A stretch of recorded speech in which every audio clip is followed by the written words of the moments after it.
வணக்கம், welcome to Honey's masala வாசம். இன்றைக்கி வீடியோவில் கிறிஸ்மஸ் ஸ்பெஷல் ப்ளம் கேக் எப்படி செய்கிறதுன்னு பார்க்கலாம். ரொம்ப ஈஸியாக இன்ஸ்டண்ட்டாக நம்ம செஞ்சிடலாம். ட்ரெடிஷ்னல் மெத்தடில் நமக்கு ட்ரை ஃப்ரூட்ஸ், செரீஸ் இதெல்லாம் ஊற வச்சு செய்வாங்க. ஆல்கஹாலும் யூஸ் பண்ணுவாங்க. நம்ம இன்றைக்கி அந்த மாதிரி எதுவும் செய்யாமல் ஈஸியாக எப்படி செய்கிறது அப்படிங்கிறத பார்க்கலாம். இப்போ வாங்க ரெசிபிக்குள்ளே போகலாம். நான் இன்றைக்கி ஒரு பிளேட்டில் நம்ம வீட்டில் இருக்கிற ட்ரை ஃப்ரூட்ஸ் எல்லாம் எடுத்திருக்கேன். கூடவே பட்டர், நாட்டு சக்கரை, பட்டை தூள் 1 டீஸ்பூன், 4 பிஞ்ச் அளவுக்கு கிராம்பு தூள், 1 டீஸ்பூன் உப்பு. இப்போ ஒரு பாத்திரத்தில் 250 ml தண்ணி சேர்த்துக்கிறேன். 200 கிராம் நாட்டு சக்கரை சேர்க்குறேன். நாட்டு சக்கரை நீங்கள் ஒரு கப்பில் எடுத்திங்கன்னா அந்த கப்பை நல்லா டேப் பண்ணிவிடுங்க. டேப் பண்ணிட்டீங்கன்னா கொஞ்சம் சக்கரை கீழே இறங்கி வரும். ஏன்னா சக்கரை சாஃப்டாக இருக்கிறதுனால நம்ம தட்டும்போது அது கீழே இறங்கும். ஸோ அதுக்கேற்ற மாதிரி நீங்கள் ஒரு கப்பில் அளந்து 2 கப் அளவுக்கு சேர்த்துக்கோங்க. அதாவது 200 கிராம். சக்கரை கரைஞ்சதும் 100 கிராம் அளவுக்கு பட்டர் சேர்த்துக்கோங்க. அதாவது 60லேருந்து 100 கிராம் வரைக்கும் பட்டர் சேர்த்துக்கலாம். இப்போது பட்டை தூள் 1 டீஸ்பூன், 4 பிஞ்ச் அளவுக்கு கிராம்பு தூள், 1/2 டேபிள் ஸ்பூன் சால்ட் உப்பு சேர்த்துக்கோங்க. இது கூடவே இஞ்சி தூள் 1 டீஸ்பூன் இருந்ததுன்னா சேர்த்துக்கலாம், இல்லைனா விட்டுருங்க. இப்போ ஒன்று ஒன்றா நம்ம ட்ரை ஃப்ரூட்ஸ் எல்லாம் சேர்க்க ஆரம்பிச்சிடலாம். இப்போ கருப்பு திராட்சை, அதுக்கப்புறமா எல்லோ கலரில் இருக்கும்ல அந்த திராட்சை, அத்திப்பழம், டூட்டி ஃப்ரூட்டி, செரி, அப்புறம் டேட்ஸ் இதெல்லாம் சேர்த்துக்கிறேன். ஆப்ரிகாட், இந்த மாதிரி நமக்கு என்ன ட்ரை ஃப்ரூட்ஸ் கிடைக்குதோ அதெல்லாம் சேர்த்துக்கலாம். இப்போ நம்ம நட்ஸு சேர்த்துடலாம். நான் பாதாம், முந்திரி, வால்நட் இது 3மே சமளவாக எடுத்திருக்கேன்.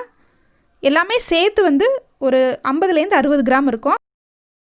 மொத்தமாக ட்ரை ஃப்ரூட்ஸோட அளவுன்னு பார்த்தீங்கன்னா 300 கிராம் இருக்கணும். 250லேருந்து 300 கிராம் அளவுக்கு இருந்தால் தான் ப்ளம் கேக்கோட டேஸ்ட் நல்லாயிருக்கும். ஸோ அந்தளவுக்கு சேர்த்துக்கோங்க. சேர்த்துட்டு நல்லா சிம்மில் வச்சுட்டு 5 நிமிஷம் நல்லா கொதிக்க விடுங்க. இந்த ஸ்டெப்பு ரொம்ப முக்கியமான ஒரு ஸ்டெப்பு. சிம்மில் வச்சு நீங்கள் கொதிக்க வச்சாதான் அந்த ட்ரை ஃப்ரூட்ஸ் எல்லாம் நல்லா ஹீட் ஆகி நல்லா ஊறி இருக்கும். ஹை ஃப்ளேமில் வச்சுட்டிங்கன்னா அந்த அளவுக்கு ஊறி இருக்காது. சிம்மில் வச்சே கொதிக்க விடுங்க. 5 நிமிஷம் கழித்து ஆஃப் பண்ணிவிடுங்க. அது நல்லா ஆறட்டும். அது ஆறுறதுக்குள்ளே நம்ம கேக் டின் ரெடி பண்ணிடலாம். நான் இன்றைக்கி ஒரு டிஃபன் பாக்ஸ், நல்லா கனமான ஒரு டிஃபன் பாக்ஸ் தான் எடுத்திருக்கேன். உங்கள்கிட்ட கேக் டின் இருந்துச்சுன்னா நீங்கள் அதை யூஸ் பண்ணிக்கோங்க. இப்போ இதில் பட்டர் அப்ளை பண்ணுறேன். நல்லா ஃபுல்லாக பட்டர் அப்ளை பண்ணிவிடுங்க. சைட்லலாம் கூட பட்டர் அப்ளை பண்ணிவிடுங்க. இதுக்கு மேலே பட்டர் ஷீட் போடுறேன். ஏன்னா நமக்கு நாட்டு சக்கரை யூஸ் பண்ணதுனால அடியில் ரொம்ப டார்க்காக வரும். ஸோ நம்ம பட்டர் ஷீட் யூஸ் பண்ணிக்கிறது நல்லது. அதுக்கு மேலேயும் பட்டர் அப்ளை பண்ணி வச்சுருங்க. இப்போ 2 முட்டையை ஒரு பவுலில் சேர்த்து நல்லா பீட் பண்ணி வச்சுக்க போகிறேன்.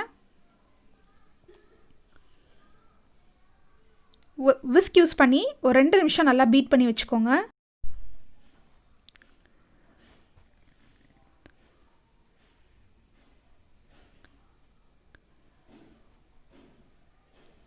இப்போ நம்ம ட்ரை ஃப்ரூட்ஸ் நாட்டு சக்கரை சேர்த்து கொதிக்க வச்சோம்ல, அது நல்லா ஆறிடுச்சு.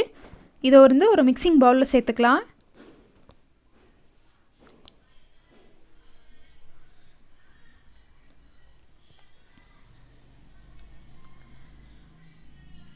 இது கூடவே நம்ம 2 முட்டை பீட் பண்ணி வச்சோம்ல, அதையும் சேர்த்து நல்லா கலந்து விடுங்க.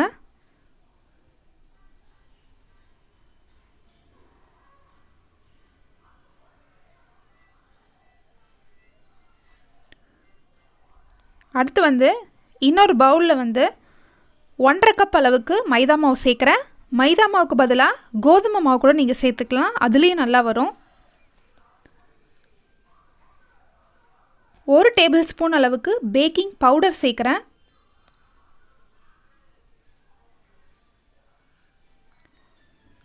அரை டீஸ்பூன் அளவுக்கு பேக்கிங் சோடா சேர்க்குறேன். இதெல்லாம் சேர்த்து நல்லா கலந்து விட்டுருங்க. இதை நம்ம ஆற வச்சு வச்சுருக்கோம்ல நாட்டு சக்கரை, ட்ரை ஃப்ரூட்ஸ், அந்த கலவையில் சேர்த்துடலாம்.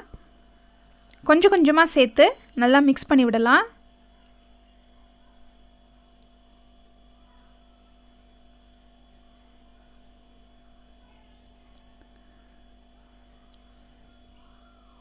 நீங்கள் கரண்டியை வந்து இந்த மாதிரி டைரெக்ஷனில் யூஸ் பண்ணுங்கள்.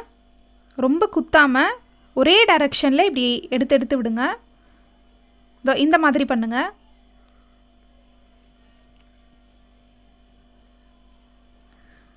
இப்போது 1 டீஸ்பூன் அளவுக்கு வெண்ணிலா எசன்ஸ் சேர்க்குறேன். சேர்த்து நல்லா கலந்து விடுங்க. இந்த மாதிரி டைரெக்ஷன்லேயே கலந்து விட்டுட்டே இருங்க. இப்போ ஒரு பேனில் வந்து ஒரு லேயர் சால்ட்டை சேர்த்து அதுக்கு மேலே ஒரு பிளேட் வச்சு நான் ப்ரீ ஹீட் பண்ண போகிறேன். 10 நிமிஷம் ஹீட் பண்ணி வச்சுருங்க.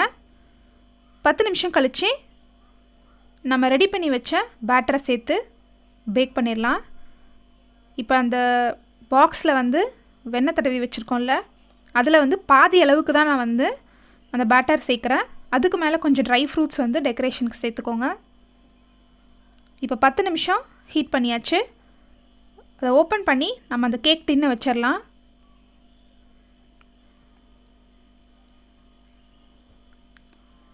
கரெக்டாக வந்து 1/2 அன் ஹவர் மீடியம் ஹீட்டில் வச்சு 1/2 அன் ஹவர் வந்து பேக் பண்ணி எடுத்துக்கோங்க.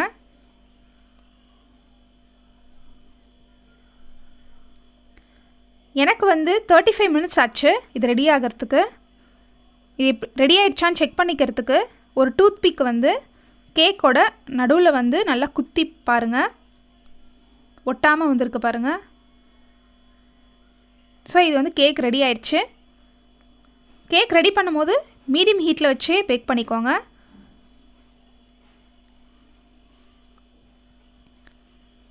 இப்போ அதை நான் வந்து ஒரு பிளேட்டில் மாற்றி காமிக்கிறேன். நான் வந்து ப்ளம் கேக் பேட்டரை வந்து 2ஆக பிரிச்சுருக்கேன். ஃபஸ்ட் ஹாஃப் வந்து இப்போ ரெடி பண்ணது, இன்னொரு ஹாஃப் வந்து இன்னொரு தடவை வந்து பேக் பண்ணணும். ஸோ இந்த ஒரு ஹாஃபில் செஞ்ச கேக்கை வந்து எங்கள் ஃப்ரெண்டு வீட்டுக்கு நாங்கள் கிஃப்டாக எடுத்துகிட்டு போக போகிறோம் கிறிஸ்மஸ்க்கு. நல்லா சூப்பராக கேக் வந்து அழகாக வந்துருச்சு. நல்லா சாஃப்டாகவும் இருக்குது. இந்த ஃப்ரூட் கேக்கை கண்டிப்பாக நீங்களும் வீட்டில் ட்ரை பண்ணி பாருங்கள். எப்படி இருந்ததுன்னு கமெண்ட்ஸில் சொல்லுங்கள். ஆல்கஹால், ஒயிட் சுகர் இதெல்லாம் யூஸ் பண்ணாமே நம்ம ரொம்ப டேஸ்டியான ப்ளம் கேக் ரெடி பண்ணியாச்சு. கிறிஸ்மஸ்க்கு நீங்களும் ட்ரை பண்ணி பாருங்கள். எப்படி இருந்ததுன்னு கமெண்ட்ஸில் சொல்லுங்கள். ஸோ இந்த கேக்கை நான் வந்து கட் பண்ணி எப்படி இருக்குன்னு காமிக்கிறேன். இந்த கேக் வந்து நான் 24th நைட்டு செஞ்சேன். ஸோ ஓவர் நைட் வச்சு அடுத்த நாள் சாப்பிட்டிங்கன்னா தான் நல்லாயிருக்கும். கிறிஸ்மஸ் அன்னைக்கு எங்கள் ஃப்ரெண்டு வீட்டுக்கு போயிருந்தோம். நான் செஞ்ச கேக்கை வந்து அவங்களுக்கு கிஃப்டாக கொடுத்தேன் கிறிஸ்மஸ்க்கு. ஸோ அவங்க வீட்டில் வந்து சின்னதாக ஒரு குடில் வச்சுருந்தாங்க. அப்புறமா கிறிஸ்மஸ் ட்ரீயும் டெக்கரேட் பண்ணியிருந்தாங்க. ரொம்ப அழகாக இருந்தது. எங்கள் வீட்டு குட்டீஸ் நல்லா ஜாலியாக விளையாண்டாங்க அன்றைக்கி அவங்க வீட்டில். கிறிஸ்மஸ் ட்ரீலாம் சிம்பிளாக அழகாக டெக்கரேட் பண்ணியிருந்தாங்க. அடுத்து வந்து அவங்க ஹேண்ட் கிராஃப்ட்லாம் பண்ணுவாங்க. இந்த மாதிரி பாட்டிலில் க்ளே யூஸ் பண்ணி அழகாக பெயிண்டிங்லாம் பண்ணி உள்ளே வந்து ஒரு கேண்டில் வச்சு சூப்பராக பண்ணியிருந்தாங்க. அவங்க வீட்டு பையன் ஜெரான் அவங்க கிறிஸ்மஸ் விஷஸ் சொன்னாங்க. நாங்கள் போனோடனே ஃபஸ்ட்டு ஸ்நாக்ஸ் கொடுத்தாங்க. ஒரு ஸ்வீட் ஸ்நாக்ஸ் தான். அடுத்து வந்து லஞ்சுக்கு வந்து chicken biryani, chicken gravy, raita இதெல்லாம் வச்சுருந்தாங்க. சூப்பராக இருந்தது. குட்டீஸ் எல்லாம் அவங்களா சாப்பிட்டாங்க. சாப்பிட்டு நல்லா என்ஜாய் பண்ணாங்க. அடுத்து வந்து ஈவினிங்காக வந்து அவங்க வீட்டு குட்டி பையன் ஜெரான் வந்து கேக் கட் பண்ணாங்க. ப்ளம் கேக் தான் கட் பண்ணாங்க. ஈவினிங் ஒரு 6 o'clock மேலே குட்டி பசங்களாம் சேர்ந்து சின்ன ப்ரோக்ராம் மாதிரி கண்டக்ட் பண்ணாங்க. பாட்டு அப்புறம் டான்ஸ் இதெல்லாம் சூப்பராக இருந்தது. ஸோ நமக்கு அவங்க new year and Christmas wishes சொல்கிறாங்க. இந்த வீடியோ உங்களுக்கு பிடிச்சிருந்ததுன்னா லைக் பண்ணுங்கள், ஷேர் பண்ணுங்கள்.